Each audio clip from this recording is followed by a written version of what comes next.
Hello friends welcome back to Anu tutorial मु अनु आपण समस्त को पुणी थे आम चैनल को स्वागत जनाऊँ आप समस्त मैं जो वीडियोटी नहीं आसी से वीडियोटी +3 सेकेंड ईयर थर्ड सेमेस्टर पाई तेज चलते आरंभ करवा वीडियो और डेरी न करके देखा वीडियो कौन जोटा कि पिलाने मत कमेंट्स करते ना संस्कृत साहित्य इतिहास देखा आम ठीक अच्छे तेज चलते आरंभ करवा वीडियो डेरी न करके देखते कौन रही वीडियोटी तो वीडियोटी नुआ थे चैनल टी निहाती सब्सक्राइब कर दिंतु जल्दी जल्दी सांग सहित शेयर कर दिंतु आउ एमती सब्सक्राइब करके मो सहित जोड़ी रुहतु वीडियो भल लगे लाइक करूँ ठीक अच्छे देखु कौन रही वीडियोटी तो प्रथम क्वेश्चन होची गीतिकाव्यस्य स्वरूपम प्रदर्श्य कालिदासस्य गीतिकाव्य मालोचयता ठीक अच्छे मु काली कही वीडियो रे पिला माननकु जे पिला माने मु जल्दी जल्दी शेयर करछि आपण माननकु कोन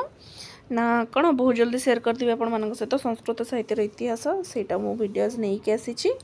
देखंतु तो कौन देछि ना आजिर एही सभ्य समाज रे प्रत्येक व्यक्ति जड़े जड़े भावुक देखो क्वेश्चन टी बहुत बड़ अच्छी आपण मानक एक्सप्लेन करके कहबा निहाती दरकार पड़ुछि आपण माने कमेंट्स करछन मैम एक्सप्लेन करके कहि दियंतु सेति पा मु एक्सप्लेन करके वीडियो जदि भी बनाउछि ताले हाफ हाफ वीडियो बनियो गोटे वीडियो बहुत लंबा हो जाउछि तो एडिटिंग करके आपण मानक पई पोस्ट कला बेल को ठीक अछि सो सेति पई तो आज आम देखिए पार्ट 1 नेक्स्ट डे आम देखिए पार्ट 2 ठीक अच्छे देखो आजिर एही सभ्य समाज रे प्रत्येक व्यक्ति जड़े जड़े भावुक भावना को छाड़ी मानवर स्थिति नहीं भावनार स्थिति मध्य मानव समाज को छाड़ी अन्यत्र सर्वथा दुर्लभ यही भावना ही मानव को कवित्व स्फूर्ति जोगाए निजर भावना को लेखनी मुनरे कवि सहृदय मानक पाखरे पहुँचाई दिए से ही लेखनी चलन रे जहाँ सृष्टि हुए ताहा गीतिकाव्य बा खंडकाव्य संबंध रे विश्वनाथ कौन कहते खंडम काव्यम भवेत काव्यमेक देशानुसारी च तो कौन है ना भाबातीरे कहीं गीतिकाव्यर आत्मा ठीक अच्छे भावातीरे कहीं गीतिकाव्यर आत्मा निजर रागात्मक अनुभूति को स्थान दे कवि काव्यर इतिवृत्त को रसायनित करे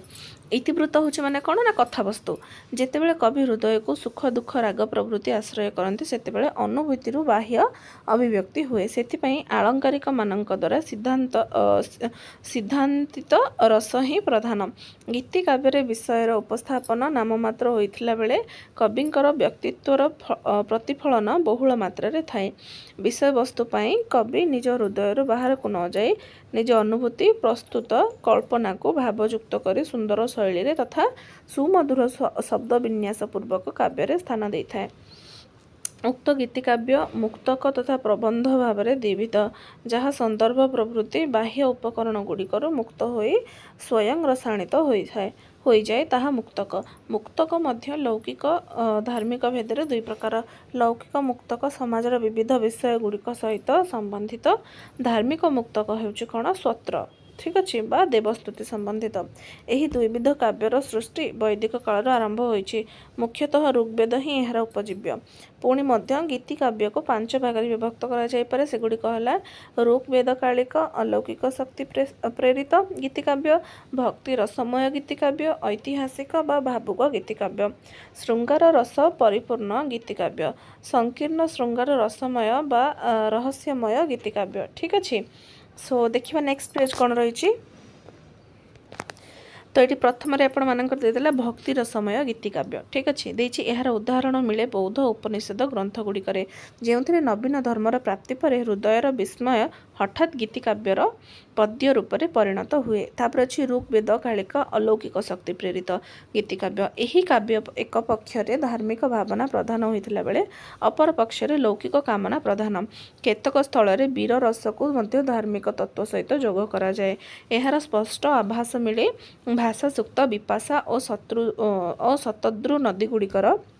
स्तुतिरु एगुड़िकर वर्णन रे वीर रसर योजना वास्तव भाव चमत्कार होइछि ऋषि मानकर कल्पना प्रस्तुत एही ग्रंथ गुड़िक मध्य छंदबद्ध ऐतिहासिक गीतिकाव्य यार उदाहरण देखा मिले रामायण तथा महाभारत रे तापर अछि श्रृंगार रसपूर्ण गीतिकाव्य एही काव्य गुड़िकरे केतक पद व्यवहृत हुए जहाँकि पात्र गुड़िक द्वारा प्रेम वर्णन पई उद्दिष्ट एथिपई भर्तृहरि आम प्रभृति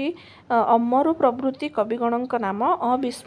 अविस्मरणीय ठीक अच्छे अविस्मरणीय तापर मान विस्मरणीय नुहे ठीक अच्छे तापर अच्छी रहस्यमय गीतिकाव्य उक्त प्रकार काव्य श्रृंगार रसर तथा धार्मिक भावना सम्मिश्रित अवस्था थाए ଯେଉଁ କାରଣରୁ ଲେଖିବା ସମୟରେ କବି ହୃଦୟରେ ରତିର ଆଧିକ୍ୟ ଅଥବା ଭକ୍ତିର ବାହୁଲ୍ୟ ଥିଲା ଜାଣିବା ଅସମ୍ଭବ ହୁଏ। କାରଣ ଭକ୍ତି ରସମୟ କାବ୍ୟଗୁଡ଼ିକରେ ମଧ୍ୟ ଶୃଙ୍ଗାରର ପର୍ଯ୍ୟାପ୍ତ ବର୍ଣ୍ଣନା ନିହିତ। ମାନବୀୟ ଜୀବନ ତଥା ପ୍ରେମକୁ ଅଭିବ୍ୟକ୍ତ କରିବା ପାଇଁ ଉକ୍ତ ପ୍ରକାରର କାବ୍ୟଗୁଡ଼ିକରେ କବି ଚାତକ ଚକୋର ପ୍ରଭୃତିକୁ ସ୍ରୋତ ରୂପରେ ଗ୍ରହଣ କରିଥାଏ। ତ ତାପରେ ଦେଇଛି ଆପଣଙ୍କର ମେଘଦୂତମ ମାନେ ବର୍ଣ୍ଣନା କରିଛି ଏଠି ମେଘଦୂତମ ସଂସ୍କୃତ ସାହିତ୍ୟରେ ଗୀତିକାବ୍ୟ ମଧ୍ୟରେ ଯେମିତି ମେଘଦୂତମ ଗୋଟେ ଅନ୍ୟତମ ସର୍ବୋଚ୍ଚ